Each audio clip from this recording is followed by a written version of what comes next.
ജീവിതത്തിൽ പരാജയപ്പെടാത്തവരായിട്ട് ആരെങ്കിലും ഉണ്ടോ? തീർച്ചയായിട്ടും ഇല്ല എന്ന് തന്നെയായിരിക്കും ആൻസർ, അല്ലേ? ഏതൊരു വിജയിച്ച ആളുടെ പിന്നിലും ഒരു പരാജയത്തിന്റെ കയ്പുനീര് അദ്ദേഹം കുടിച്ചിട്ടുണ്ടാവും, ഒരു സംശയവുമില്ല കാര്യത്തിൽ. ശരിയല്ലേ? മനസ്സിലാക്കേണ്ട ഒരു കാര്യം, പരാജയം എന്ന് പറയുന്നത് ഒരിക്കലും നമ്മുടെ യാത്രയുടെ അവസാനമല്ല.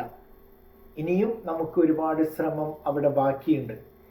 അതിലേക്ക് നമുക്ക് ഒന്നുകൂടി ബെറ്റർ ആയിട്ട് നീങ്ങാൻ വേണ്ടിയിട്ട് പടച്ച തമ്പുരാൻ തന്നിട്ടുള്ള ഒരു ചാൻസ് ആണ് പരാജയം എന്ന് നമ്മൾ മനസ്സിലാക്കുക എന്നുള്ളതാണ്. എന്തൊക്കെ നമുക്ക് സംഭവിച്ചു കഴിഞ്ഞാലും പരാജയപ്പെട്ട് കഴിഞ്ഞാൽ നിരാശ വരിക, പ്രയാസങ്ങൾ വരിക, ഇത് സ്വാഭാവികമാണ് എന്നുള്ളത് മനസ്സിലാക്കുക. പിന്നെ നമ്മൾ ഒരു കോൺഷ്യസ് അപ്രോച്ച് ഇതിൽ കൊടുത്തു കഴിഞ്ഞാൽ ഈ ഒരു സിറ്റുവേഷനിൽ നിന്ന് നമുക്ക് പെട്ടെന്ന് റിക്കവർ ചെയ്ത് വരാൻ വേണ്ടിയിട്ട് സാധിക്കും. അപ്പോൾ എങ്ങനെ നമുക്കൊരു കോൺഷ്യസ് അപ്രോച്ച് കൊടുക്കാൻ പറ്റും? ഒന്നാമത്തെ കാര്യം നമ്മൾ മനസ്സിലാക്കുക എന്നുള്ളതാണ്, അവയർനെസ് കൊടുക്കുക എന്നുള്ളതാണ്. ഈ പരാജയം വരുന്ന സമയത്ത് സങ്കടം വരിക, നിരാശ വരിക, ക്വിറ്റ് ചെയ്യാൻ തോന്നുക, എന്നിട്ട് വല്ലാത്തൊരു പ്രയാസങ്ങളൊക്കെ നമുക്ക് ഉണ്ടാകും. അതൊക്കെ നമ്മൾ മനസ്സിലാക്കേണ്ടത് ഇത് സ്വാഭാവികമാണ്. എന്നിട്ട് അത് ഒരിക്കലും ഹൈഡ് ചെയ്യാൻ പാടില്ല. അത് നമ്മൾ പ്രകടിപ്പിച്ച് തീർക്കണം. എവിടെയെങ്കിലും പോയി ഇരുന്ന് നന്നായിട്ട് കരയുക, നന്നായിട്ട് സങ്കടപ്പെടുക, എന്നിട്ട് അതിനുശേഷം നമ്മൾ തിരിച്ചു വരാൻ പോവുകയാണ്. രണ്ടാമത് നമ്മൾ ശ്രദ്ധിക്കേണ്ട മെയിൻ പോയിന്റ് എന്താണെന്ന് വെച്ച് കഴിഞ്ഞാൽ, ഡോണ്ട് ലേബൽ യുവർ സെൽഫ്. ഞാൻ പരാജയപ്പെട്ടവനാണ്, ഞാനൊരു ഫെയിലിയർ ആണ് എന്നുള്ള ഒരു ലേബൽ കൊടുക്കാതെ, ഇതെൻ്റെ ഒരു ശ്രമമാണ് പരാജയപ്പെട്ടത്, എൻ്റെ ഒരു അറ്റംപ്റ്റ് മാത്രമാണ്.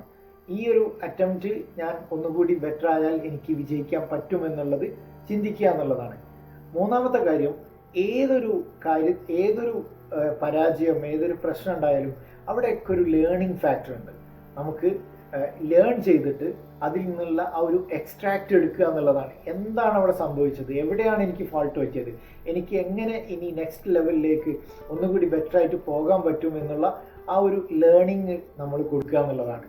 എന്നിട്ട് നമ്മൾ നെക്സ്റ്റ് ഒന്നുകൂടി പുതിയ ഐഡിയകളൊക്കെ അപ്ലൈ ചെയ്തിട്ട് അടുത്ത ശ്രമം നമ്മൾ ഒന്നുകൂടി ശ്രമിക്കുക എന്നുള്ളതാണ്.